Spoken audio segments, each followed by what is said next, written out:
The night I followed my husband to his office, I promised myself two things. 1, I would finally discover the truth. 2, no matter what I saw, I would not cry. But when I looked through that glass door at 12:47 a.m., I felt my entire body go numb. Because my husband, the man who kissed me goodbye 3 hours earlier, wasn't alone. And what he was doing changed everything. My name is Lena, I'm 31, and I live in Denver, Colorado. Until a few months ago, I thought I had the kind of marriage people pray for. My husband Ryan worked as an IT supervisor. He was quiet, patient, soft-spoken, the type of man who apologized if he bumped into a chair. But about 4 months ago, everything changed. He began working late. 1 night a week, then 2, then 5. At first, I was supportive. Promotions were coming, big projects, deadlines. But then the pattern shifted in ways that didn't make sense. He started dressing nicer for work, button-downs, cologne, freshly ironed shirts. His phone became glued to him. He'd even take it into the shower. He stopped eating the dinners I made.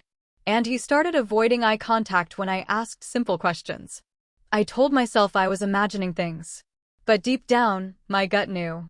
Something wasn't right. One Thursday night, around 10 p.m., I called Ryan to ask if he wanted me to save his dinner. No answer. I called again. Straight to voicemail.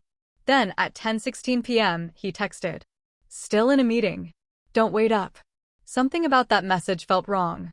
Meetings didn't happen at 10 p.m. in his office. I knew because I used to work in the same building before switching jobs. My heart wouldn't stop racing. So I called his coworker, Will, pretending I needed to ask Ryan something urgent. Will said something I'll never forget. Nah, Ryan left like 2 hours ago? 2 hours ago. But he had told me he was in a meeting right that second. That's when my entire world shifted. I knew I had to see the truth for myself, even if it destroyed me. At 12:10 a.m., I grabbed my keys and drove to Ryan's office downtown. The city was quiet, the streets empty, the air freezing. My hands were shaking so badly I could barely hold the steering wheel. When I pulled into the parking garage, I immediately saw it. Ryan's silver Toyota parked in a corner, engine still warm.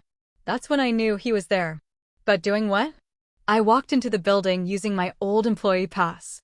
The elevator ride to the 6th floor felt like an eternity. When the doors opened, the hallway was dark except for a single sliver of light coming from the conference room. My heartbeat was pounding in my ears. As I got closer, I heard something that made my stomach twist. A woman's voice. Soft. Laughing.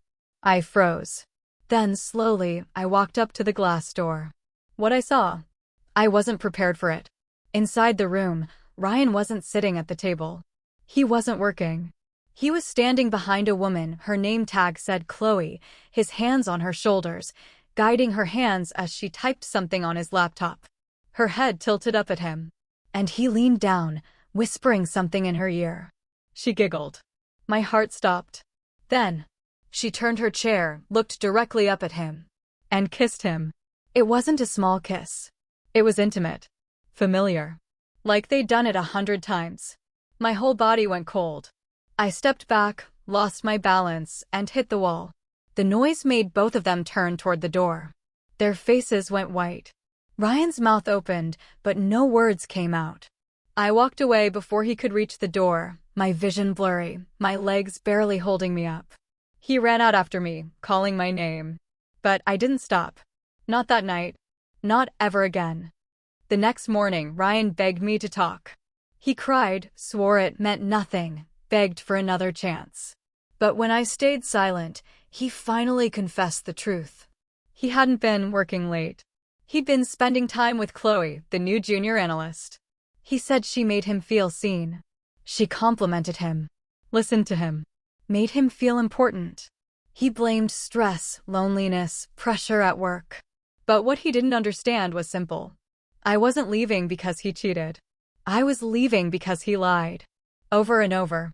While I was building a life for us. And he was building a fantasy with someone else. I packed a bag, walked out, and filed for separation the very next day. It's been 8 months since that night. And here's what I learned. Sometimes betrayal isn't the worst thing that happens to you. Sometimes it's the beginning of a version of yourself you never knew existed. I went to therapy. I got promoted. I bought my own cozy apartment. I started hiking again, something I'd given up during my marriage. I reconnected with friends. And slowly, I healed. Last week, I received a message from someone still working with Ryan. Chloe quit. And Ryan, he's been coming to work looking rough. They broke up. I didn't even respond. Because I don't care. I survived. I rebuilt. I'm happier, truly happier, than I ever was when I was ignoring red flags and believing excuses. And if you're watching this right now, let me tell you something. If your instincts whisper, listen. If someone shows you their truth, believe it.